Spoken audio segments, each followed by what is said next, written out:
Okay. Zero is the size of the pen. Don't product. and I don't think that. 1 is the size of the pen. Right. 2 is the size of the set of context. I think that would really be. Alright. Yeah, quite neat. Okay, see. So I don't heard last time it's give an answer about how many balls are on it. It depends what the question is. I've done the same too. Yeah.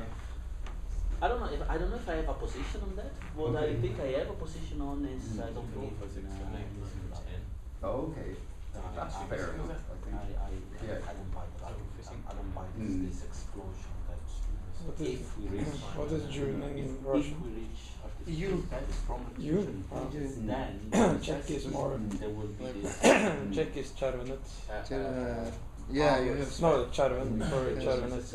in Ukrainian there are I was also actually looking in the bookstore there on campus, and they I had can't these remember them all, Boscans, but they and yeah, special I listened Slavonic. to them on the podcast, Yeah. and I was like, And November is wow. Like, listopad. and he was thinking about this in the Yeah. right way, it's him, but still, yeah, you need to do the the arguments convincing. the arguments Yeah. that you make are really smart and really solid. The point is that the all argument is hypothetical. The all argument, the all science is hypothetical. The hypothesis Yeah. is still to be proven. Yeah. So there is this if, big, huge, and then it justifies million and million of pounds thrown into some mathematical modeling. In some cases very serious modeling, but sometimes one to one. Anyway. But that's something Yeah. which is the brilliant. Yeah, certainly. For a But lot then of if it people. does happen, we should be thinking about it. Or Yeah, the question is those- Oh, I see. whether this What's about the construction justifies Yeah. that kind of research. Okay. And the aspect of Oh, course is- really? I don't know. Okay. I don't The think so, academic- because I think we have enough proof in Oh, logic is a okay. different while this argument is very. I don't think that is the comparison. No problem, Andrei Maya. Andre, yeah, he's partly Yes, Russian. yes. We can. Yes? I think his mother is Russian. Really, really fascinating. Would you recommend? We met after Yes, a long yes. I've read it in myself. Helsinki. So Oh, yes. even if I Yeah. I'm I love the way believer. he's a very clear thinker. Yeah, and the arguments are very solid. It's the old. The whole, so you're saying the whole, Yeah. Because I don't think you could break any of the. Oh, Chinese. That Because was the early days. There is an No, analysis no, that's for Chinese. each That's all cases. for you. He Yeah, sure, breaks sure. it down in all That's a the really sort of actually, ways. I Yeah. was It's very good. Yeah. It's not Actually, something The kind of that idea that the Yeah, last really, really I smart was thing that would really be. Two people stuff. Yeah. Or the, or the first really smart, a little bit faster. Yes, That's a really, it was my thesis, basically, but then I extended. Yeah, I extended, my thesis was mainly for about the ECC. So this one contains UPT, the more extended version. Once I have time. Okay. I need to push my thesis. Okay, sure. Comments will come. We had a lot here yesterday. Didn't we? Yeah. What did we do with them all? Somebody take them? Yeah, I hope this one works. It might last a little bit anyway, but we had about 10. They always disappear, these things. Someone take them?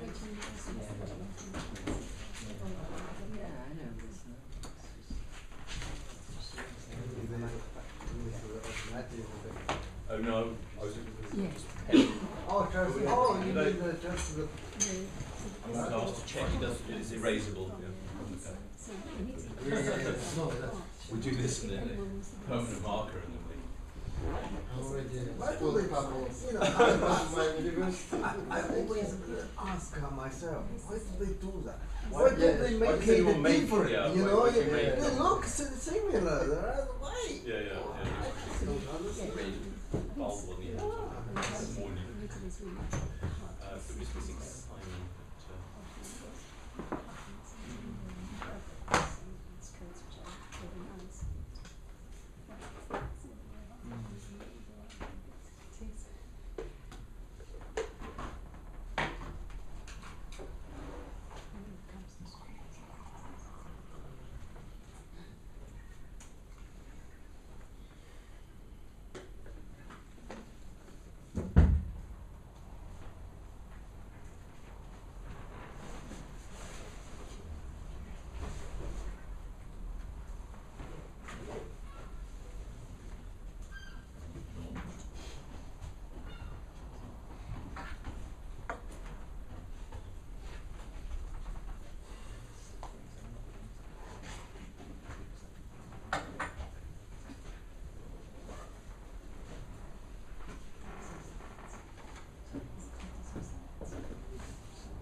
of the second day then. Pleasure. Thank you very much. Thank you, everybody. So my talk is going to be titled is Geometrical Characteristics, and this is Leibniz invention, and I will talk. So this is a short plan. I will explain what I'm going to do, then talk about Leibniz, Grassman, and Peano, and I'll show how this idea of geometrical characteristics develops through Grassman and Peano. And then this perhaps philosophically the most interesting part, or most important. I'll talk a little bit about rival interpretations of Leibniz texts, then recently actually published, and some controversies, mostly important between Russell and Cassirer.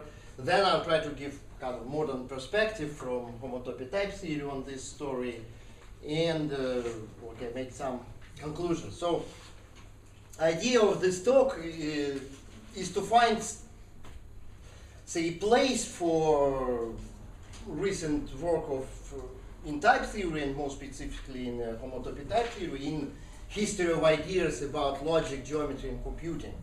And actually that I take, I know it's a risky enterprise, but I take in rather long range of several centuries. But why I think it is important, not only for historical sake, but also for, say, providing a setting for philosophical discussion about these issues today. And I think this is, in a sense, unavoidable, because at least things happening in philosophy in the beginning of 20th century, right? They're still very much with us, even if this time becomes more and more remote. It's still very much, how to say, provides kind of setting for philosophical discussion today. So if we want to understand and revise certain things, then I think we need to go back at least to that time. And as you see, we go back to beginning of 20th century. At that time, people very perhaps more than today, the philosophers were very much concerned about history. So Leibniz actually was in a sense, pretext for just expressing philosophical views. So this controversy around interpretation of Leibniz was not just a scholarly controversy, but really kind of place where different philosophical ideas collided and put in context. So that's why I think it's we need somehow to understand this story for discussing this stuff today. And so what I'm going to claim, trying to prove, no, first of all, that this Leibniz idea of geometrical characteristics, which I briefly to explain, which has been further elaborated first by Grassman and Peano, and explicitly. So that's not a question of that we just find something similar, say, in Grassman and Peano. These people claim they reconstruct Leibniz. Of course, it does not mean that they, were really made all justice to historical documents, rather not, right? So the idea was to modernize, of course, the thing rather than make some historical representation. But anyway, and so I think that this work is really, say, relevant to what is going on in homotopy type theory. So I try to, of course, I don't assume at all that there is just one possible context and one possible, historical source for today. There are many. I just try to highlight one of them, which I think interesting. Right. And so the idea that in these works we have some important developments, say, in logic and geometry and computing, which for, say, philosophical reasons mostly remained rather, we may say, probably marginal. It has been marginalized in 20th century.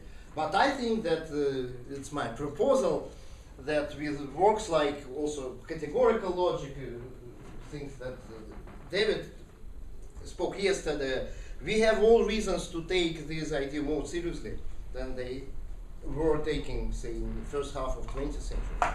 So this is first point. No, right, and the second point, that these ideas that I just mentioned, they include Cassirer's critique of Russell, which I'm going to mention, which has never been, I think, really, how to say, developed further, so it's in a sense remained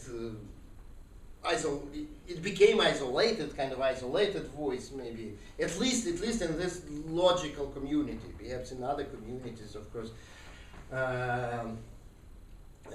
it could be more appreciated, but I'm talking rather about logical communities. Right, and so I think, so this is a plan of the talk. So about Leibniz, of course, I will not provide details, not really historical. So one thing you should distinguish between general characteristica and geometrical characteristic geometric. Of course, if you look a little bit even into published part of Leibniz manuscripts, it's kind of mess. So it's very difficult to say where one characteristics begin and other ends. But by the way, in the case of geometrical characteristics, that I just took a little bit by random standard quote what is this universal characteristic. So I will somehow invent a language, a symbolic language, such that, say, moral problems could be solved symbolically or algebraically, and also it would solve problem of, say, linguistic problems. So it would be kind of universal language for independent of all natural languages. That kind of thing. But then there is this more specific geometrical characteristics, and actually there's letter to Huygens, and there is also published piece called geometrical characteristics. So in that case, it's easy to identify what it is. And actually, on the one hand, it's something, well, one may say, a version of this universal characteristic, right? But at the same time, it's actually beginning of what later became known as analysis situs. Some people would say topology, even, of course, this relation to analysis situs in Leibniz sense to today's topology is very far from being straightforward. But anyway, this is things that was beginning of these works. Important part of history which I skip, I don't present here, is Euler, who started Leibniz manuscripts in St. Petersburg, and actually perhaps he was key figure, Euler, in topology, history of topology, we may say. But so I look a little bit, I would say, different way of developing this idea, which is more related to what we are talking today, calculations. So this is a quote from this characteristic geometric. Okay, I read and then try to explain. Since the traditional letter notation of points and figures reflect geometrical property of these figures, I wondered if any figure would be wholly represented by symbolic means in such a way that all geometrical problems could be solved by manipulating with symbols. This cannot be done with algebra. So some comments are needed. First of all, he built on Descartes, as we say today, analytic geometry. This is the thing, right? And this is what he called what he called algebra. So algebra is analytic geometry in this context. Okay. So what why he wants to elaborate on it? So he thinks, and I think justly, that analytic geometry, it's also not exactly in the same sense. Actually, there is no, how to say, coordinate system in Descartes, but it's not important. The important thing that in Descartes you begin with a geometrical problem. His example in his geometry is this Pappus problem, which is actually not very easy. So you have some geometrically traditionally formulated problem, right? Then you translate it into, as we say, algebraic language. You write some equations, right? Then you next you solve these equations, and you go back to geometry. So the whole thing works very well, as we know even from school, but it's not, how to say, independent. So we begin with this traditional setting and we end up with it, right? And more specifically, what Leibniz, more specific critical points of Leibniz against Descartes is this all this analytic geometry just based on, as we would say today, metrical, on metrics. It's about magnitudes, right? So in this algebra by letters we represent magnitudes. While in geometry, of course, there is something more than magnitudes. There is something like position, situs, right? These geometrical things somehow they posited in space, and so what Leibniz wants here, he wants to capture that symbolically as well. You see, and actually he sees that's I think really interesting. He finds kind of hints in traditional geometry, because just look, if you have say triangle, right, A, B, C, right? So think about this traditional notation, how it works in Euclid. It's not just arbitrary name given to something as triangle or diagram as you have it, right? There is kind of syntax here. For example, first of all, there is convention ABC, and say all permutations are allowed. It's just the same. This is convention. No, it's not very interesting, right? It's not very rich. It's rather points that we may, it's more powerful syntax than it is used. So there is kind of resource in this syntax which is not used in this traditional setting. That's one thing. Then, of course, we may say, if we know this is triangle, this is kind of typing which we need here, right? Because that could be also, say, circle or something else, then it would work differently. But if we know that that's triangle, then we know, for example, that AB, BC, and AC are sides, and we know that A, B, and C separately are vertices, are points. So there is kind of information encoded in this traditional syntax.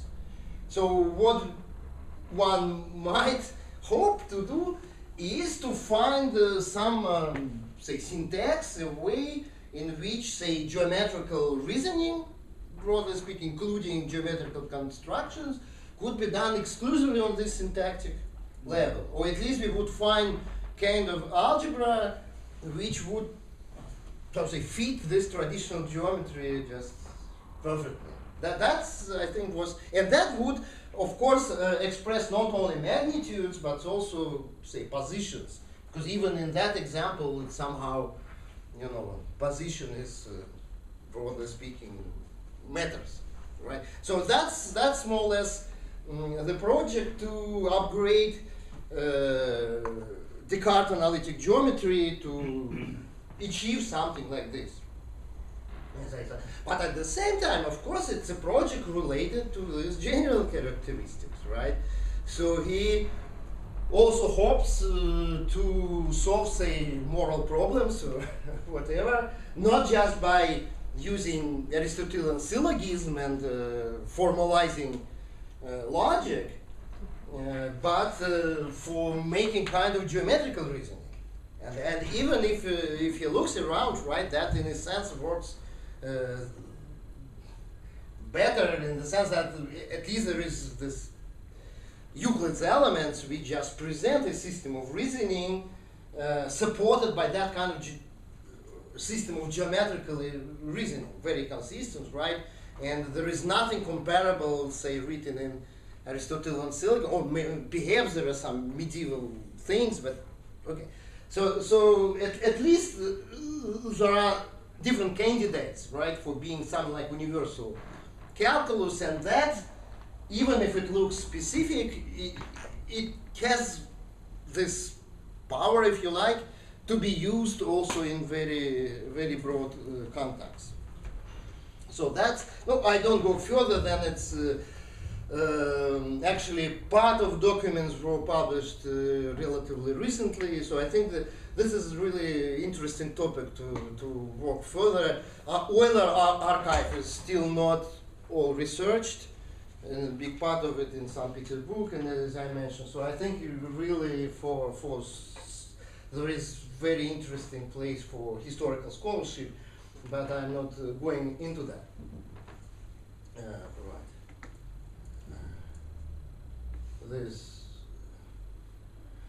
That's I think also important thing, which actually shows the difference between, say, this Aristotelian approach, right, and this geometrical approach. It makes it closer to modern view, I think. You see, no, actually, I think that he shares with Descartes, as far as I understand. So Descartes already was at that point. You see, he says it's the same time it gives solution, construction, and demonstration. That's very interesting.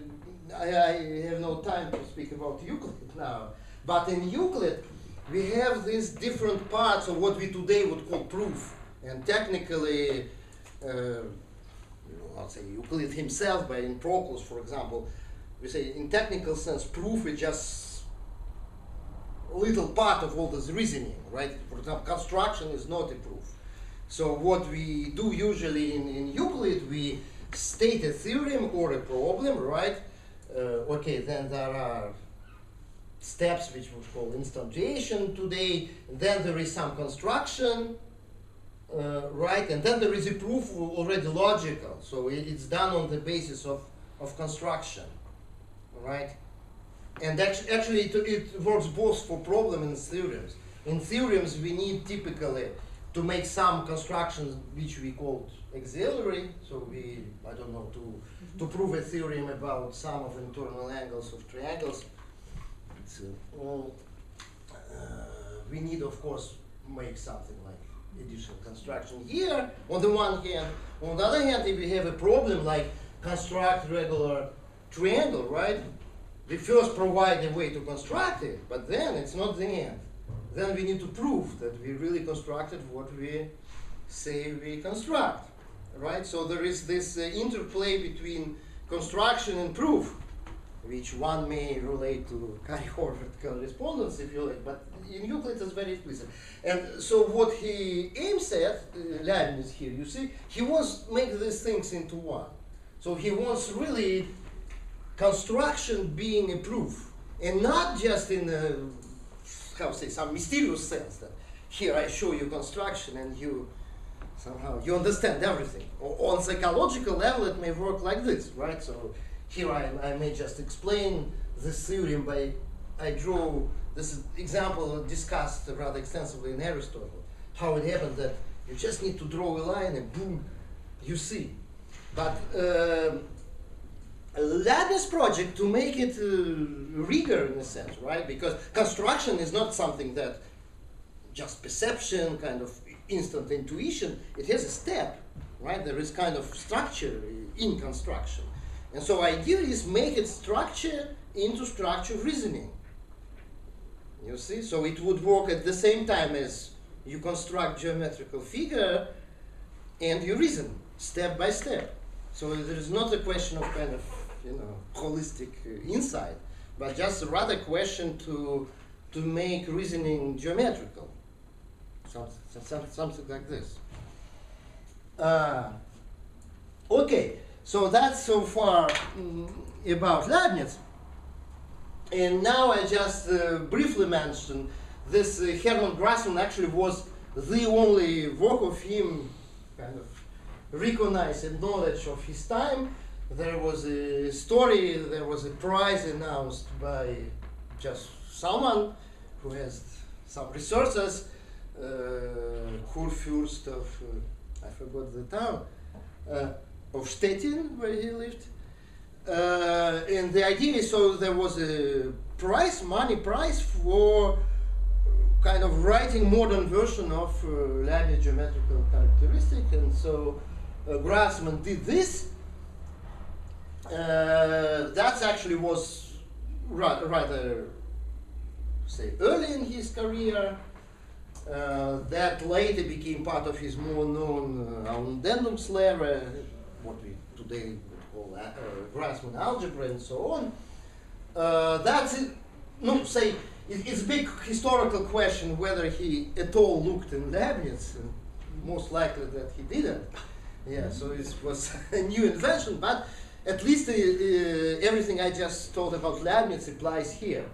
So it was interesting calculus. I think what makes it particularly interesting with respect to homotopy type theory that it's somehow all centered about a notion of identity or congruence.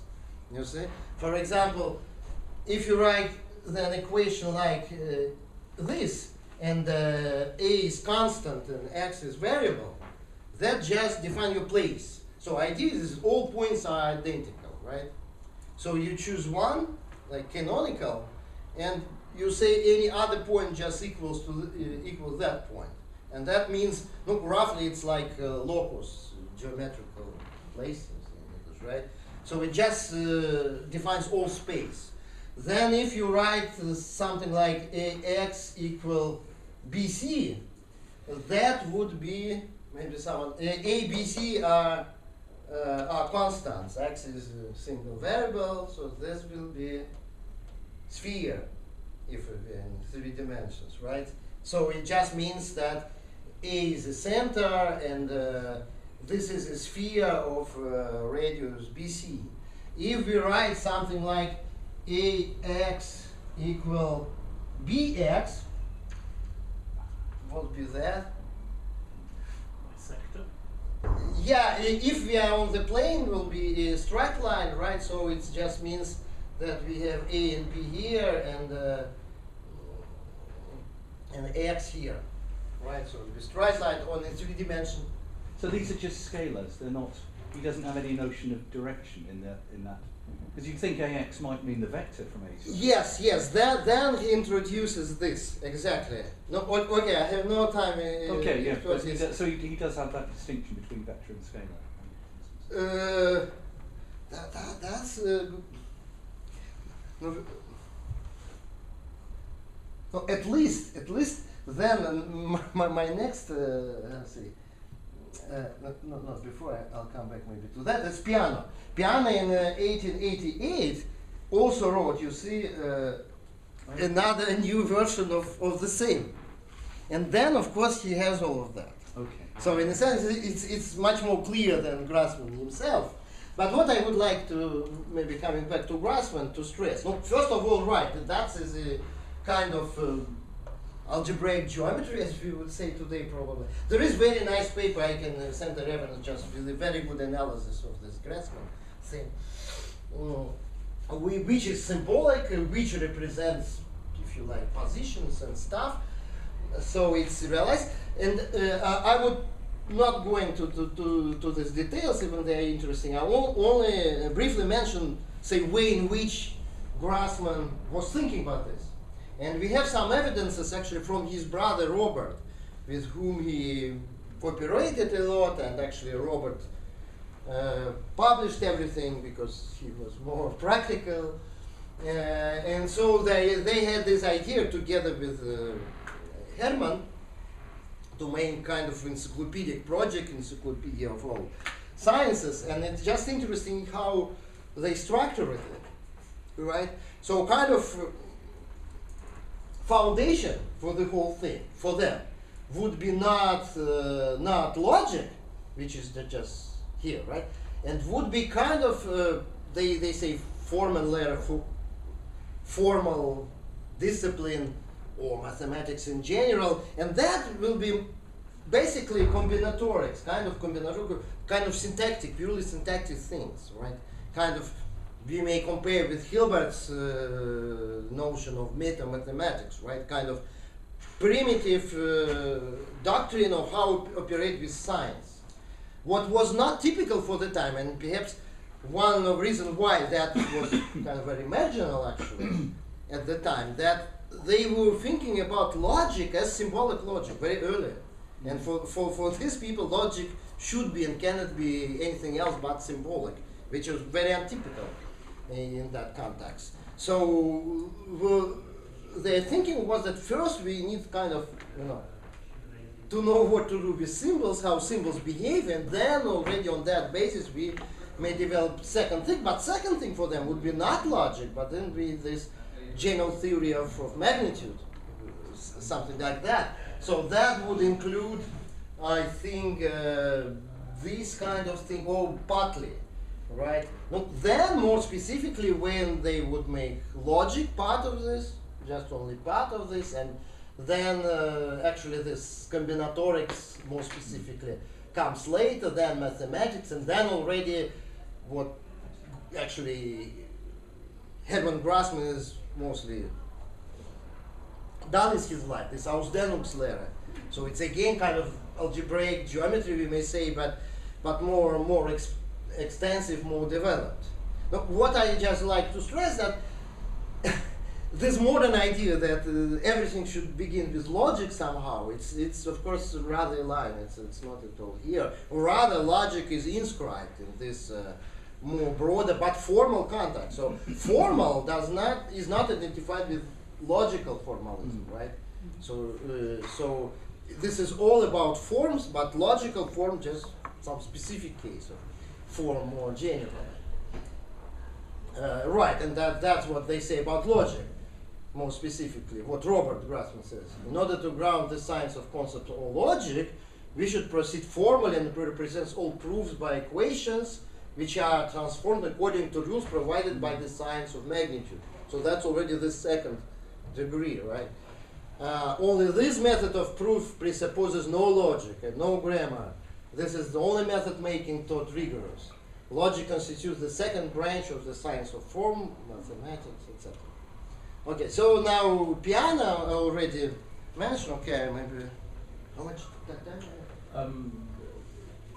We're finishing at 10:20, won't we? 20, okay, 10:20. Okay.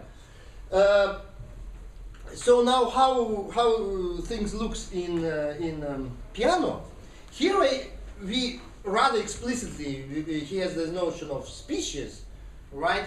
There are numbers and species of first species, second, and third species, which are linear combinations. So that is kind of linear algebra, as we would say today, right? Now, vector calculus, all right? And there are operations which are which you cannot, how say, switch between these species. So there is kind of typing restriction.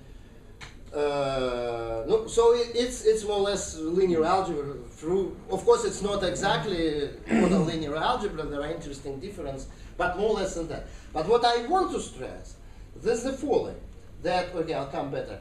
That just before all that, on the top of all that system, right? Piano adds something that Russell, I think, the only thing he read of this book. And which we today would call propositional calculus, propositional logic. What it is doing exactly there, it's really not clear. It's not like he just uses this logic for presenting his reasoning afterward. It's rather, he says, you see, that this logical calculus presents a great analogy with geometrical calculus. Deductive logic, which forms part of the science of mathematics, has not been the advance, blah blah. The few questions treated in this introduction already constitute an organic whole. Many of notation introduced are adopted in the geometrical calculus. So it really looks like it's, no, of course it's anachronistic, but you may think of this proposition as kind of -1 species, proposition level. No, I should probably look more into that, because what he does use in this calculus is not logic in the usual sense, but rather kind of structure. This is a minimal structure which is further developed from this first, second, and third formations, as he called geometrical ones. So in that sense, this proposition just make part, and this primitive part of this bigger constructions, and you may also try to classes of zero spaces there. Okay. No, okay, that I maybe skip. Only mention, if we now compare with, say, with Hilbert, which became standard, that was many times remarked, that actually in this version we also have kind of typing, right? We have not just points, but we have lines and planes at least, right? So if we would formalize that, it would be type system. But of course, actually around the same time and later, Hilbert themselves, some people say, look, we don't really need all these lines, points are enough. I think was Pieri first logician who put this forward and put clearly this project that construct geometry as purely logical system, right? And Russell was very enthusiastic about these things, and then similar approach was taken by Tarski. But my question is that even in such settings, say very standard, right? There is this distinction between logical and non-logical terms. And I think it's really fundamental, say, for Hilbert, even in this informal version, because otherwise you cannot say what kind of form, why you call it formal, what provides a form. That, by the way, was Frege's question, critique of Hilbert, that if you just say all these words are meaningful, it's hubris, it's nothing, right? It's only if you say certain words are meaningful, like logical words, like and, there exist, or whatever, right? And other words like point, planes, you may think of them as, BMX and all that stuff. But it's important that you have this logical schema fixed. Otherwise, it doesn't work at all. And of course, in more formal presentations like Tarski or Semantic theory, we told in the beginning these symbols are logical, these are non-logical, right? As if it would be kind of part of syntax. Even I think it's, of course, it's kind of semantic distinction, or perhaps you may treat it as a type distinction. And that, by the way, was motivation for Sean Finkel, was one of people who was thinking about early type theory in Berlin and in Moscow. So that was his critique of Hilbert, just saying if you have this syntax, you say that logical, that non-logical, but say, look, it's not sufficiently formal, if you like, right? To be purely formal, you should say, okay, there is this syntax and there are some types, and you may call some type logical, some type non-logical, it's up to you, and think your metaphysical ideas about that, but it's you should make it explicit rather than hide in syntax. So in that sense, I think even this alternative approach does not avoid typing. It's rather just assumes this typing along with kind of metaphysical idea that proposition live in one world and everything else lives in a different world, right? So there is a world of points and lines, and there is a world of proposition which is completely separated, which is maybe in minds or whatever, but it's not like anything else. And so, okay, I'll be skip very briefly.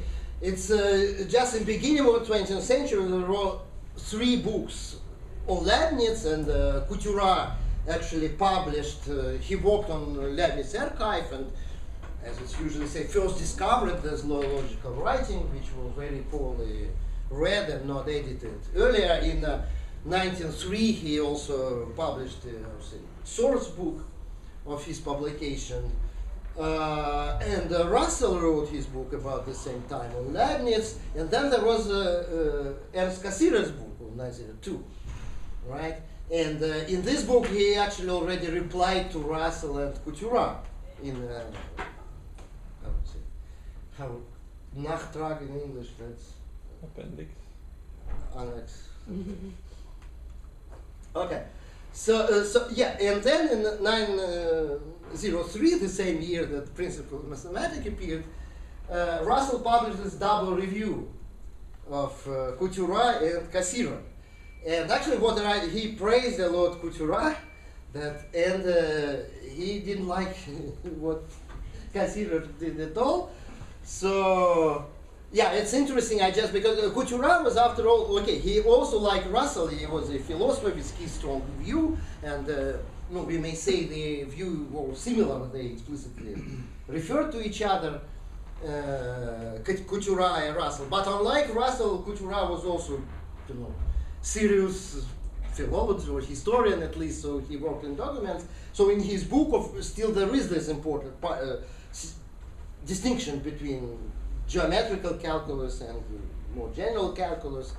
So by the way, I think it's even today is a great book. Of course, there is. I read it recently. It's very, very, very good analysis. Even, of course, today there is much more published documents, by the way, Leibniz documents, and more interesting scholarship. But interesting Russell reaction again when he has a chapter of Couture on geometrical characteristics, and Russell is disappointed. So Russell actually learns Leibniz through Couture. He doesn't read, of course, manuscripts, right? But then he says that geometrical calculus is just disappointing. So he does see any kind of interesting idea here, right, that they try to present. And then he says, its conclusion to Couture part, Leibniz logic was foundation for his whole system, so they agree here. And then he comes to Cassirer. So this person did not yet understand what happens. So he still thinks he lives in 19th century or something. So he did not understand symbolic logic.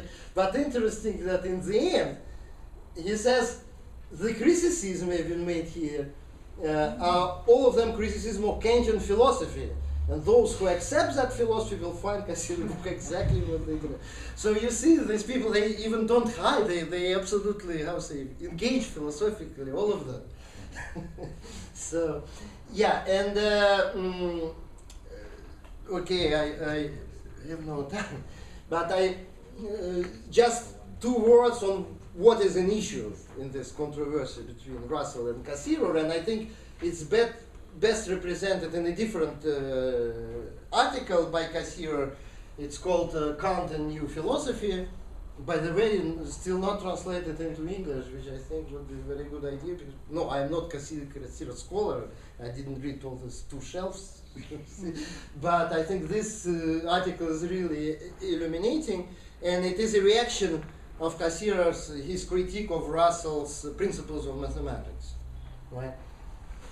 So he says, from the standpoint, logistics is Russell's treatment of mathematics. From the standpoint of logistics, the task of thought ends when it manages to establish strict deductive link between all its constructions and productions, productions of thought. Okay? Thus, the worry about laws governing the world of object is left wholly to the direct observation, which alone, within its proper very narrow limits, is supposed to tell us whether we find here certain rules or pure chaos. According to Russell, logic and mathematics deal only with the order of concepts and should not care about the order of disorder of objects. As long as one follows the line of conceptual analysis, the empirical entity always escapes one rational understanding. The more mathematical deduction demonstrates us its virtue and its power in mathematics, right, the less we can understand the crucial role of deduction in natural sciences. So, of course, many things are brought here, right, and I have no time to comment that much, but crucial issue, I think, it's indeed that's true that's Kantian, is that in Cassirer's understanding, whatever stuff about Euclidean, non-Euclidean geometry, somehow geometry should involve these rules for building objects. And that's how we manage really to do physics, for example, right? So if we only manage somehow propositions, whatever they are, it's not enough. It would make kind of speculative, domain, but we would never find a link with sciences. No, that's something that later became known as Wigner problem, right? How on earth mathematics works, why it works in science. And here he refers to, say, Kantian solution of that problem, which of course was outdated and Cassirer well understand that in this form which we find in Kant, but he still hoped to find kind of modernized version of it, right? And I believe that it's kind of an interesting project. Here I included a quote from Louvier from that is paper where axioms for topos are first presented, and Louvier motivated by Hegel rather than by Kant, but I think in that respect it's not that important. Perhaps Louvier wouldn't agree, but I think it's really common points, say, of Kant and Hegel. So he looks for kind of, say, sets, not divorced from time-space, but more general, which develop along such parameters. So somehow made our foundations really related to our science. All right. So right, maybe that I skipped. So I claim, okay, I have no time to defend it, but this is a subject of different talk. That actually, say, homotopy type theory at least solve this problem partly, right? So it's meets this Cassirer's worry, because here this is a, I think, yes, this is a quote from the book, homotopy type book. When types are viewed as propositions, they can contain more information than mere truth or falsity, and all logical constructions of them must respect this additional information. So in that vision, logic in a narrow sense, right, as a not propositional logic precisely, but logic as a system of rules for managing propositions, for making inferences, meaning by inferences something that, how to say, inputs proposition and outputs proposition, right? So it makes part of a broader construction. So we have rules, more general, which apply not only to proposition but also to non-propositional types, which I propose. I know that this is controversial, but think of them as what Cassirer would call objects, say non-propositional objects, right? And no, that perhaps we may discuss in question time, how this distinction between propositional and non-propositional type is made, and it is controversial, I know. There's mere proposition, not mere proposition. What is, I think, interesting, and I didn't find elsewhere discussion on that, that still in this setting, we may explain what is special about propositions, right? That after all, every type can be truncated to propositional type, right? So there is a sense in which propositions underlie everything, right? But somehow important idea that we, making this truncation, we really lose important part of theory. And so we don't need to do it all the time at least, right? No, okay. So I come to conclusions which actually a bit announce for also different theses which I defend elsewhere.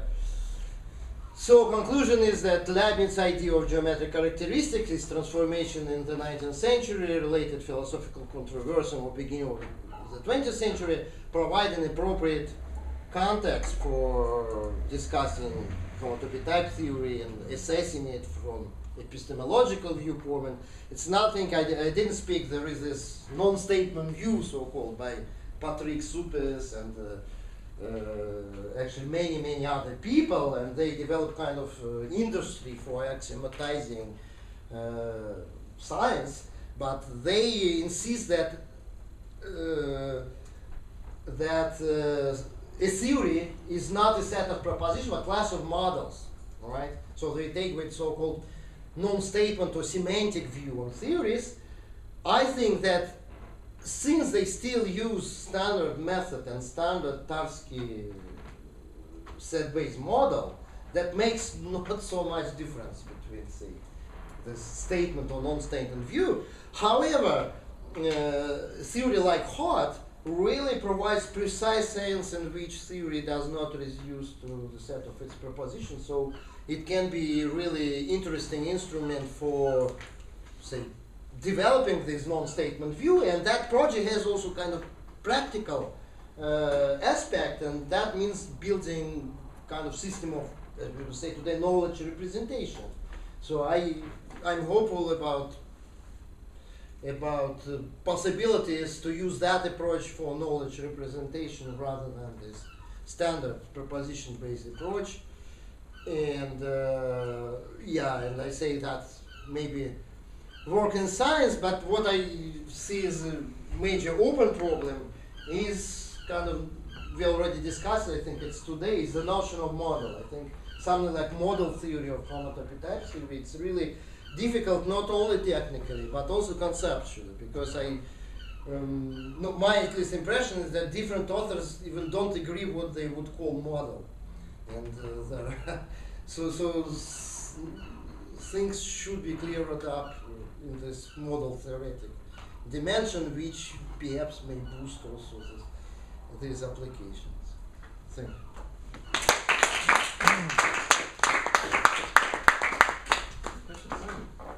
Could I ask a technical question about hot? And you said on the previous slide about reducing to a set of propositions. Mm-hmm. I realise if you take a higher order thing and reduce it to its, project it down, Mm-hmm. you lose information. Yeah. But might there be other propositions which code up all the information that you have lost? And if that were the case, then it would not formally be true that you had lost anything by projecting the whole of the system down to its propositions. The propositions encode, albeit in some sort of rather bizarre way. No, straightforward answer is that yes, of course, right? Because every this slice, I think thing is, when people talk about this hierarchy of types, right? And I think when people from just pure type theory talk about this and people from homotopy type theory, they just mean slightly different things. Even difference is very clear, right?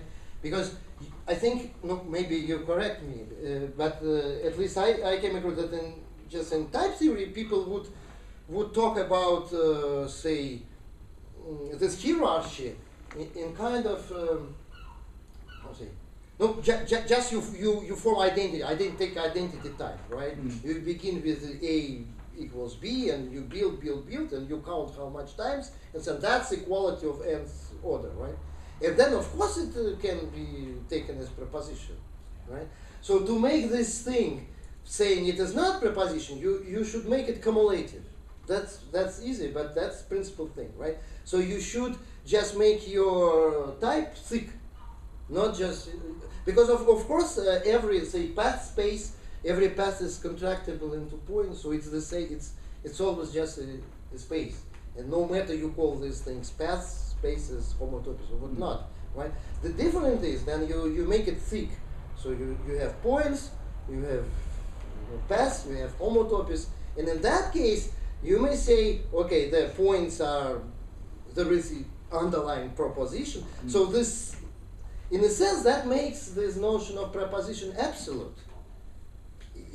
In a sense in which is not absolute in standard type theory. And that's really controversial, I think, epistemologically too, right? So of course you would say any identity of any order is proposition, so you have full carry forward. Yeah. That's true. No, but on the other hand, I think argument can be made that if you do this, right, you kind of slice your structure. If like you look every time it's little part and you cannot see the whole thing.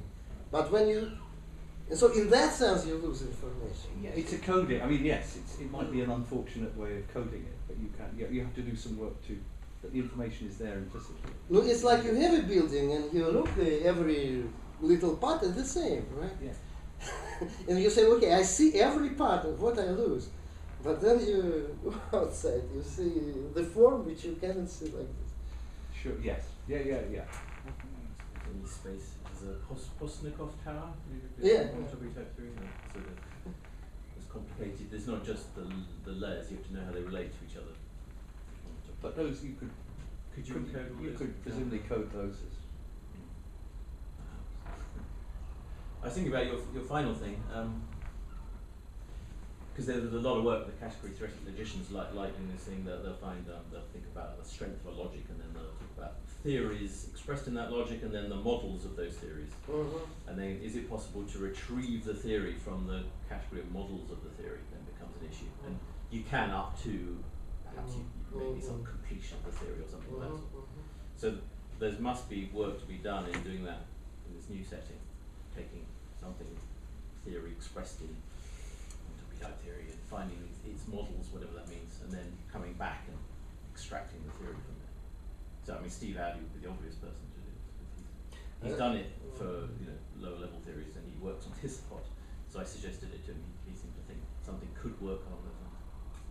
I don't know if you've seen on this homotopy type theory blog, was posed by Vygotsky and by Stephen. So Vygotsky, he says that when Steve says that I may interpret Martin-Löf type theory into abstract homotopy type theory, he's wrong. That's what Vygotsky said. When you may interpret it into? Interpret, say, Martin-Löf type theory, right, into abstract homotopy theory, which is Quillen category, model categories, basically. So Vladimir thinks this is wrong. This is not a theorem. That what he does is something else. He says you interpret every rule, but that does not mean that you interpret the whole thing. So I would like better understand what he means, but it appears that they just have different concept of model, if you like, right? Well, Vladimir, I think he wants to make its kind of initial objects in a category, which is not in the case in this result that Steve out. No, I don't really understand this issue. I only can see that it is problematic, and I think there are some conceptual problems or rebuffs purely mathematical ones. Maybe I can make a comment on this. That completeness. For first of the logic, yes, it's complete. You have a complete model. But then the problem with type theory is higher order. Then complete models do not exist. Because therefore, it's very difficult to understand what's the other direction considered. No, by the way, issue we just mentioned, if we take this every level, right, then on each level we may of course use standard satisfaction relation, a la Tarski, right? But no, just talking about truth because it's proposition. But if we have this thick thing, I mean, we need something else than standard satisfaction because we cannot just talk about truth straightforwardly. I think there are two more, John and then Laura. Yeah, so I thought you made a very nice case that there's some kind of precursors of some of the ideas in homotopy type theory in Leibniz. I was just wondering, to what extent did the kind of Leibniz and Leibniz's developers really influence the developers of homotopy type theory? Do you think there's any kind of explicit connection there? Or? No, of course I don't think. No, first thing, of course, if we may speak of some kind of influence, you say, it's rather a story of 20th century. No, certainly nobody of these people really read Leibniz, I think. But if we come to 20th century, I think that there are some different, influences, if you like, and one which comes from, say, this analytic philosophy broadly conceived, right? There's the kind of logicism also broadly conceived, right? Not only in the sense, in the strong sense of reducing mathematics to logic, but in a, say, weaker sense of just providing logical foundations, or building mathematics on logical foundations, right? And so that's on the one hand, and on the other hand, I think there is some this kind of geometrical tradition, if you like, of thinking about this, which for Vladimir Vygotsky, for example, of course, geometry was central in all that story, and it was kind of just coincidence. I don't know that logic. So no, I don't think there are any. No, also I didn't trace real history of type theory, which of course is different, right? So it's rather, we may say, unexpected, as far as I see, maybe I'm wrong, until recently that geometry so directly comes into the play. And that's where the story of Leibniz and Grassman becomes important, or piano you may look, yes, but I think it was rather unexpected, right? So this major development was different. Might be a line through Levere, might know, because Levere reads Grassman. Yes, yeah, absolutely right, exactly, right. Well, yeah, of course, if you talk about this categorical part for Levere, Grassman and Hegel, if important. First, this very old paper by Bernays in 1934 on Platonism, is translated in English, in which he distinguishes some, say, restrictions of the classical system predicativity and while or Brauerian intuitionist, and then they say the modern way of doing mathematics with. You're talking about piano? No, Bernays. Bernays. So and he puts. So they say new in predicative way of thinking. He associates that with a geometrical way of thinking. So it's a very old distinction that appears in many cases, and I think also Jensen, set theorist, has used this dichotomy to distinguish the most advanced kind of, the most abstract form of set theory as a form of geometric reasoning compared with, say, predicative or restrictive, which are more arithmetical in nature. I also a quick question about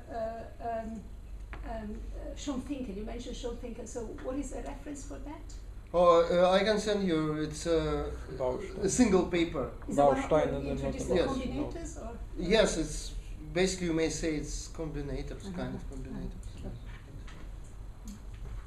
Well, let's thank Andre very much. Thank you. About a quarter of an hour now. So there's a break? Yeah, there was a break. Pretty much schedule. I'm pretty sure it's 10:40, isn't it? We're beginning the next one. A few minutes. To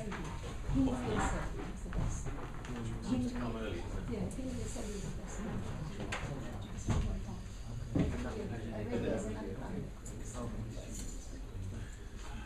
And then from there, boundaries and that expects more Lambda calculus. Will be here then alpha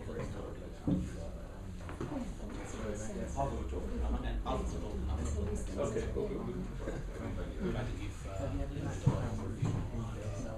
Yes, Hindley. On modal So is that a common you don't just apply it to propositions, you apply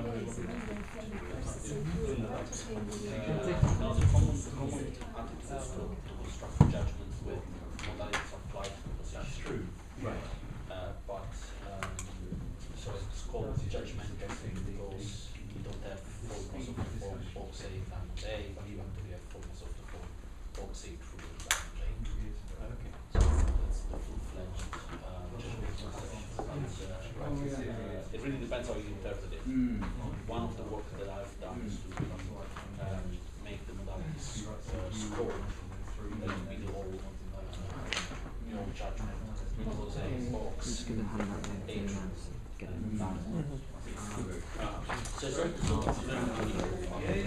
constructed it down such that it interprets But there's just, it's really trees that yeah, and then so before it's actually even technically somebody like a lot of that does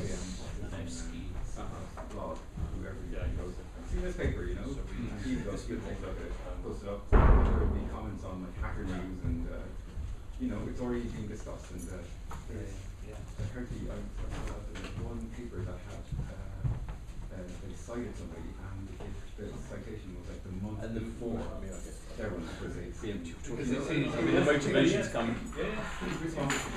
way, didn't they? Or I mean, some people or after. Yeah, that's what I said.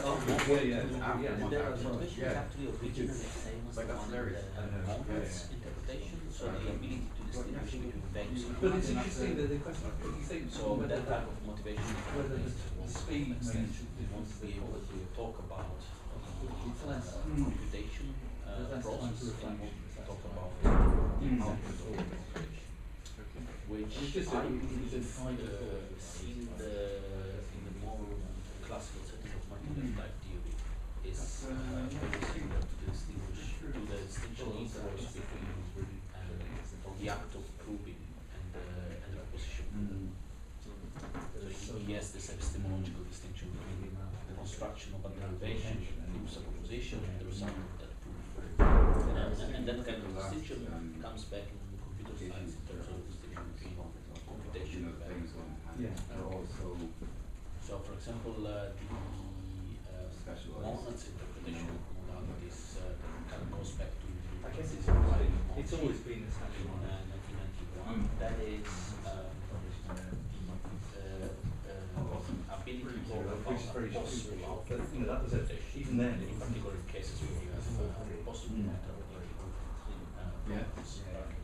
want to be able to say possibly A, because you have computation, but you haven't run it and it doesn't terminate. You have defined it, so you know that it should generate A, but you haven't done it. they did the typeset. Yeah, this was the time when they did That's the original version of TypeScript, and then they would. Because So that must have been what I mean. I guess so another thing that Steve Boundy's worked on. Yeah, a lot of places. But it was always, so you give them a TypeScript, is trying to get and then you would get just back ordinary the mail truth. truth. So you would have to Bigness Now you results just use for a sheet latest models. document class. Exactly. Yeah, yeah. So So, it was a matter of checking every. There must be a way of making these join up somehow. How far from computer science, I think. Yeah, trying to see how like how modalities fitting with homotopy theory. the typography, you know, because very computer science is a problem with big X, and then further into the humanities you get like Word documents, you know. Yeah, oh, and, yeah. I understand bits and pieces, but I still haven't grasped how to distribute that. I know there's Yeah. Happy if you're comfortable. Right, so even those then, truncation operators, you know, stop using they call those things modalities. I mean, really all it needs to be, well, just make your life particularly the ones that are idempotent. Yeah, and there is a preprocessor. And the truncation ones are, so if you apply to any level twice, it's obviously the same as they could do it once. There's always a map, so it's But anyway, the truncation ones are like possibility that go projections. Type 2 projection. I mean, there's. Did I do enough?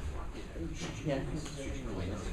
Good, because it. They were about to have That's fine.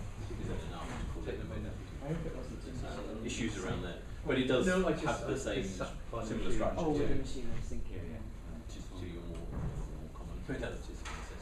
And in this case, in the category case, are also I know you've done a lot these of modalities are also Right. Well, you're not. Yeah. So you're not. Right. They don't necessarily. So yeah, the truncation ones don't have seals, do they? So they're not. They don't necessarily come in pairs, do they? Whereas I'm sure. There would be. I mean, the thing I was hinting at was, I guess, well, they are coming in pairs there. There's a left and right hand. Something like this. I mean, one thing you could do is talk to people.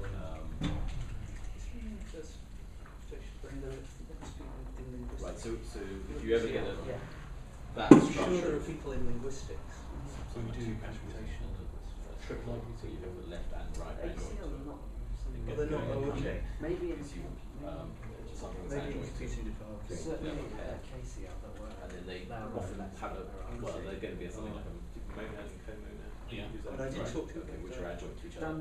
So then has a slight feel of He mentioned. necessity and Because in the possibility. case of the monadic interpretation of modalities, these are could these are both the monad and the co-monad. So the monad is used, a strong monad is used to Yeah, interpret so it's like a possibility, tree theoretic and then the thing. co-monad It's is basically used to determine necessity. using right. tree So that reflects So this. they'll be generated by a triple like that. Yeah. So I did. And the cohesion thing idea is coming from having second year students to do quadruple adjoints. semantic type. So, I mean, Levier's classifies quite well in topological spaces, Is your and then lots of category depends what you sets. want to. He thinks there's There's very four different functors. There's representations one you that goes can and take takes and the actually represent component, trees. the connected components of a space. That goes Or you from can represent it as a space to set of branches. And there's one that comes back and sends a set to it. And each topology is discrete. Each So branch set is a discrete each topology. branch is Yeah. a list. And there's one that goes that Branch way, is which just is the the underlying collection of set things that's on the branch. topology. Yeah. And then So you have a you've got topological a space and then an list, underlying set a of collection points. of these And then finally there's one back. and that and This then you takes can do a set there are to nice the operations co-discrete in space, the space doing the same transformation transformation together. on every member of the list. subset. So they you form can do the same operation on every quadruple. branch, for example. Right. So you get to It's very difficult. The more of these you put in, it degenerates very quickly, typically. Being So able finding to four is very represent difficult. those But that, complicated, amazingly enough, that's It's almost by itself it's expresses easier in Haskell than gluing Prolog.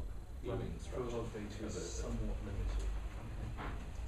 So you're going to get by three different ways you can go from here to here and back again. Go there, there. Yeah. You get the triple monos, co-monos, all that joint. That's the written part structure. It often expresses it feelingly. The examples of them often have this spatial things in the struggle are if you say no. No. But they don't. Yeah, I guess I would send it to my In genuine cases, and then in fact, typically they won't be. and then Apply left hand joint that, which is the left hand x plus 3. You apply Right. this big number. You evaluate that number as 37. So that came. Revere always seems to be behind the scenes with these basic ideas that they've developed. You basically wasted all the effort in people wake up and think, if you're lazy, That's the original, right? don't evaluate.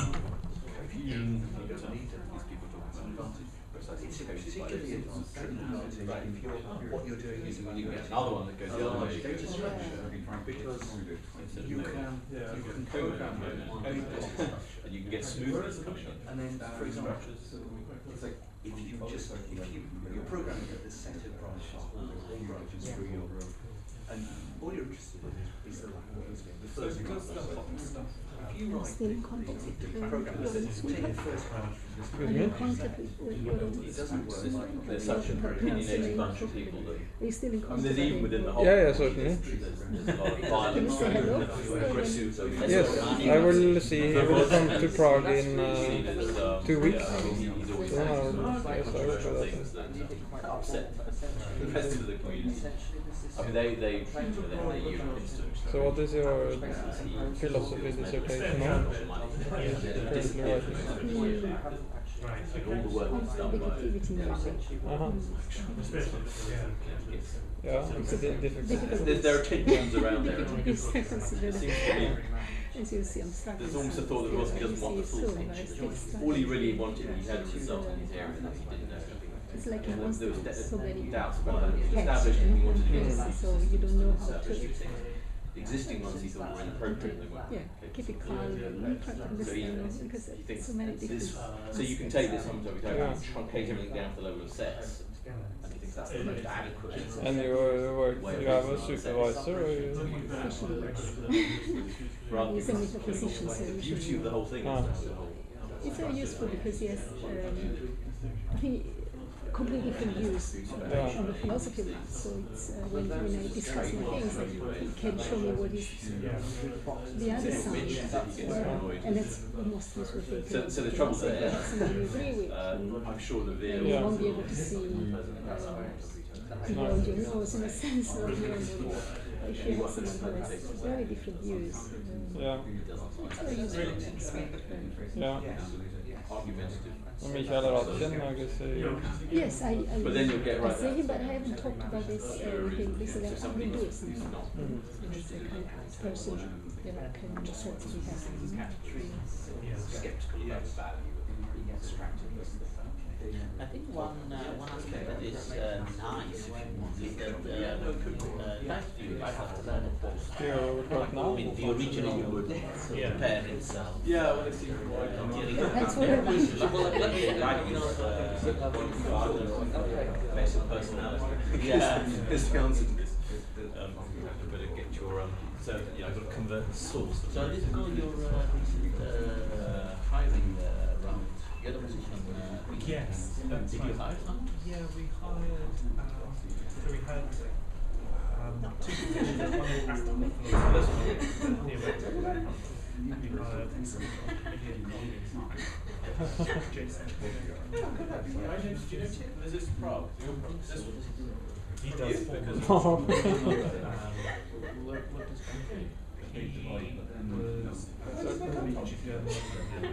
Maybe I've given a talk here before. Oh, maybe this is years. So 6 years ago. So he works. Oh, okay. Yeah, he did come. He did come from Hong Kong 6 years ago. Okay, no, all is good. We want to this one. Yes. You just read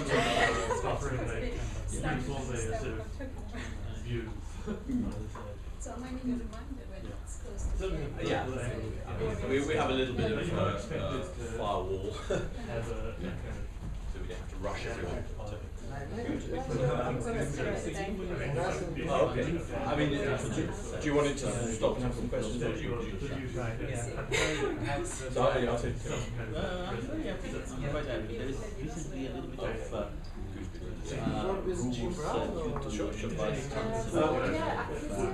we simply together with but I'm missing my now running a module. Okay then, right, let's let's start again then. Technical work of philosophical.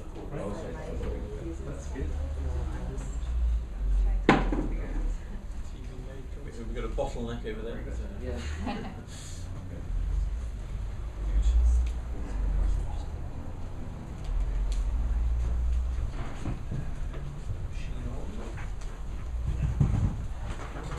Cameras on? Yes, I think I Or is it just being filmed? did move it. Recorded now? Right, yeah. Great, okay. Pleasure to invite Laura to speak to us on Poincaré and Weil. Thank you very much for organizing this meeting and for giving me the opportunity to talk here. The first thing I'd like to say is I would like to talk about Poincaré and Weil, and I do not want to say that in Poincaré and Weil I find multi-left conceptions of the set, not at all. So the way you should read my talk today is like someone who has been exposed to, say, multi-left type theory at some point in their life, who then reads Poincaré and Weil and finds some very interesting aspects which remind me of things which bring in the direction of so completely different, and there are differences, important differences, but there is something that I think might be in common between them. And it's something I think is important because I've been struggling to understand predicativity for a long time. One of the reasons why I've been struggling with predicativity is that it has so many different facets. It appears in so many different ways, in different theories, in different contexts. For example, one very big difference is that it appears in classical contexts, with Weil, for example, and with the work by the proof theorists like Pfefferman and Schutte, Kreisel, of course, and it appears in a constructive context like type theory, and the way it does that is different. So there are important differences there. But as a say philosopher, one would like to find some common ground to bring this notion of predicativity together, and that's of course a very dangerous thing to do. But the hope is that we can. My hope is that I can use some ideas in the concept of set, which is pointed by Poincaré and Weil, and use that as a sort of common ground for different ways of looking at predicativity. I'd like to know what you think about this. So it's an experiment, and I'd like to know your point of view. So I should trace in this talk within the early debates on predicativity the origins of a constructive notion of set that has some affinities, that's the most I can say, with the notion of set that I found in type theory. And I here take as much as possible as reference, my reference, the book from 1984. And there are important differences as well, and I will not stress those. But one of the main points for me into getting involved into this job was to try and understand the difference also with Zadef's notion of set. And why? Well, probably it's a biographical reason. I've been working with constructive set theory, which has been, Weil and Axel set theories, which are intuitionistic versions of Zermelo-Fraenkel set theory, which are very beautiful. They have this advantage from a standard logician point of view that they use the same language as Zadef, and they are constructive, and their constructivity is shown by, as was shown by Axel, by giving an interpretation in type theory. But in a sense, they hide their constructivity in the syntax. And so it was very important for me to try and understand the difference between, say, the classical ZF notional set and the one in type theory, to better see the role of the constructive version of ZF does in bridging these two. But, okay, well, we're not talking about ZF. And by doing this sort of discussion, it becomes clear to me that we have many notions of set. So here are just some possible candidates. If, for example, we start looking at identities, you might get more sophisticated distinctions between notions of set. If you look maybe at category theory, you might have different. So it's very important to keep it